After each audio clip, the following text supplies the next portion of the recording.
Movie की starting में हमें एक चाइनीज कपल दिखाया जाता है। दोनों ही काफी सीरियस और उदास से लग रहे होते हैं क्योंकि ये लोग अभी नए नए कनाडा शिफ्ट हुए हैं, तो शायद इन्हें सेटल होने के लिए थोड़ा सा वक्त चाहिए। आदमी जॉब पर जाता है और लेडी घर के काम करती हैं। यहाँ लेडी अपने हस्बैंड के लिए मोमोज बना रही होती हैं।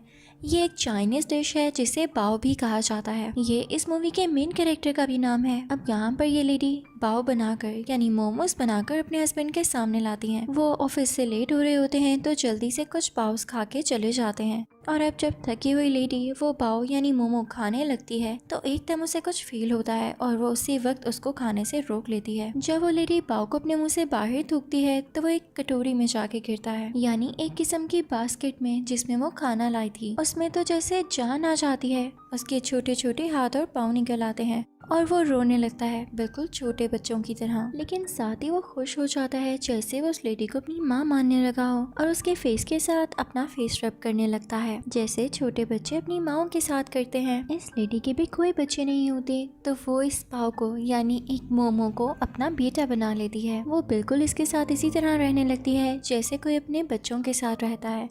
इसका ख्याल रखती है, इससे इतना ज़्यादा प्यार करती है जैसे ये वाकई इसी का बेटा हो। और साथ ही साथ वो पाव को बड़ा होते देख के काफ़ी खुश होती थी। इवन वो उसकी हाइट भी मेजर किया करती थी, यहाँ तक कि वो लेडी पाव को खुद फीड करती थी। और जब कभी उसने बाहर बाजार या मार्केट जाना होता तो वो कभी भी पाव को अकेला घर नहीं छोड़ती थी, बल्कि हर टाइम उसे अपने साथ रखती थी। अब एक दिन लेडी और पाव प्लान करते हैं कि वो मार्केट जाएंगे और कुछ स्वीट्स खाएंगे। अब इस दिन ये लोग बहुत एंजॉय करते हैं। बाओ को भी अब ये लेडी यानी अपनी मॉम बहुत अच्छी लगने लगी थी और इनकी बॉन्डिंग काफ़ी मजबूत हो चुकी थी। अब जैसे जैसे बाओ बड़ा हो रहा था लेडी को इस चीज़ की फिक्र थी कि वो मैदे से बना है और काफ़ी वीक है। वो अक्सर भागते भागते गिर जाता था या मेल्ट होने लगता था। अगर उसे कोई चीज़ लग जाती तो उसकी शेप खराब हो जाती।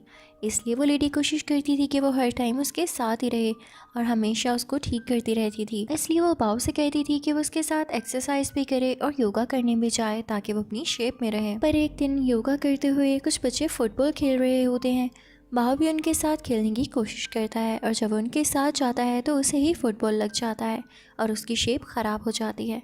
वैसा ही हुआ जिस चीज़ का डर था। वो लेडी फ़ौरन से बाओ को उठाती है और उसकी शेप को ठीक करते हुए उसे अपने साथ बिठा लेती है। बाओ बहुत जिद करता है कि उसे उन बच्चों के साथ खेलना था, पर वो लेडी उसे नहीं खेलने देती और उसको ठीक करते हुए ट्रेन में अपने साथ घर लेने आती है। वो उस लेडी से यानी अपनी माँ से नाराज़ होकर ट्रेन में दूसरी तरफ मुँह करके बैठ जाता है। वो उनसे बात ही नहीं करता। अब ये बाओ की रूटीन बन चुकी थी। वो हमेशा चाहता था कि वो बाहर निकले, लेकिन उसकी मॉम उसे बाहर नहीं जाने देती थी। वो फिर भी चुपके से उनकी नॉलेज में लाए बगैर बाहर निकल जाता है। अक्सर उसकी मॉम उसे ढूंढती रहती थी पर वो नहीं मिलता था। वो उसका काफी घंटे इंतजार किया करती थी, पर बाओ तो जैसे अब केयरलेस हो चुका था। उसे बाहर की दुनिया इतनी अच्छी लगने लगी थी कि वो अपना ज्यादातर वक्त बाहर ही गुजारता था। अब एक दिन वो लेडी बाओ के लिए उसका बहुत अच्छा खाना बनाती है। उन्हें वो खाना बनाने में काफ़ी टाइम लगा था और वो खाना इतना मज़े का था और देखने में इतना टेस्टी लग रहा था कि कोई और हो तो वो फ़ौरन से खा ले। पर बाओ यहाँ पर उस खाने को खाने से मना कर देता है। बाओ उस खाने की तरफ ध्यान ही नहीं देता और बाहर चला जाता है। वो लेडी उसे बहुत ज़्यादा रोकती है और उसके पीछे भी जाती है, पर वो नहीं रुकता। तो इस बात की वजह से उस लेडी का यानी बाओ की माँ का बहुत दिल दुखता है। जो खाना उन्होंने बनाया होता है वो गुस्से में आकर उसे खुद ही खा जाती हैं और जब उसका इंतजार कर रही होती हैं तो अचानक से दरवाजे पर नोक होता है। वो लेडी जब दरवाजा खोलती हैं तो रात के अंधेरे में बाओ बाहर खड़ा होता है और वो काफी प्राउड लग रहा था। साथ ही वो एक लड़की को अपने साथ खड़ा करता है। वो लड़की अपने हाथ में पहने हुए रिंग उस लेडी को दिखाती है, यानी बाओ ने और इस लड़की ने अब शादी कर ली है बिना इस लेडी को बताए। इस चीज़ का इसे बहुत दुख होता है कि आज तक ये बाओ से अच्छी रहती आई, लेकिन बाओ ने इन्हें क्या सिला दिया। अब बाओ बताता है कि वो यहाँ पर किस लिए आया था। वो अपनी माँ यानी उस लेडी से कहता है कि मैं यहाँ पे अपनी बीवी को दिखाने आया था और अब अपना सामान लेके यहाँ से जा रहा हूँ। बाओ अपना सारा सामान पैक करता है और अपनी बीवी के साथ वहाँ से जाने लगता है, पर लेडी को बहुत गुस्सा आता है। वो दरवाज़ा बंद कर देती है। वो कहती है, नहीं बाओ, अब तुम नहीं जाओगे। तुम हमेशा मुझसे बदतमीज़ी करते आए हो, पर अपनी माँ को तो छोड़ के मत जाओ ना, मैं तुमसे कितना प्यार करती हूँ। पर बाओ उनकी एक नहीं सुनता और बाहर जाने वाला होता है। तो वो लेडी गुस्से में आकर उसे खा जाती है, पर जल्दी उसे इस बात का एहसास होता है कि उसने क्या कर दिया। उसने बाओ को मोमो समझ के खा तो लिया, लेकिन असल में अब उसने अपना बेटा खो दिया। वो कभी वापस नहीं आएगा। इसके बाद वो काफ़ी खामोश रहने लगती है। हमेशा रोती रहती थी।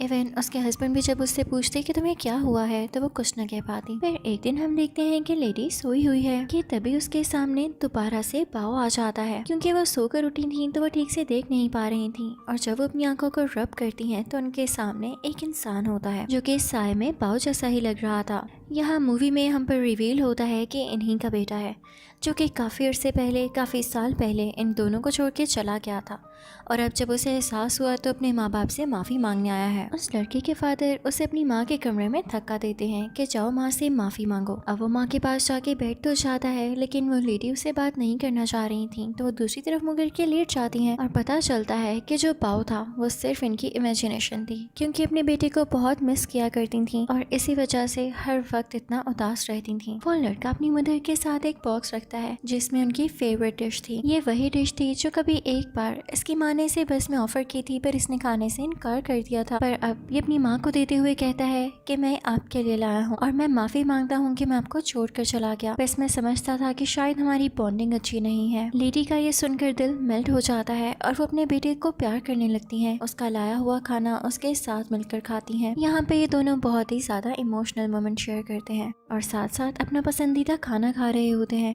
अब इसके बाद हमें ये दिखाया जाता है कि इस लेडी का बेटा अपनी वाइफ को भी इस घर में ले आता है, और अब ये सारे मिलकर हंसी खुशी बातें करते हैं और वो सारे मोमोज यानी बाउस खाने लगते हैं। साथ ही साथ वो लेडी इन सबको बाउस बनाना भी सिखाती है, और घर के लीडर यानी इस लेडी के हस्बैंड सबको इस तरह से देखते हैं कि जैसे उन्होंने इस रिश्ते को अप्रूव कर दिया हो, और अब ये फैमिली हंसी खुशी रहने लगते हैं। इसी के साथ ये मूवी यहीं पर एंड हो जाती है। Thank you for watching.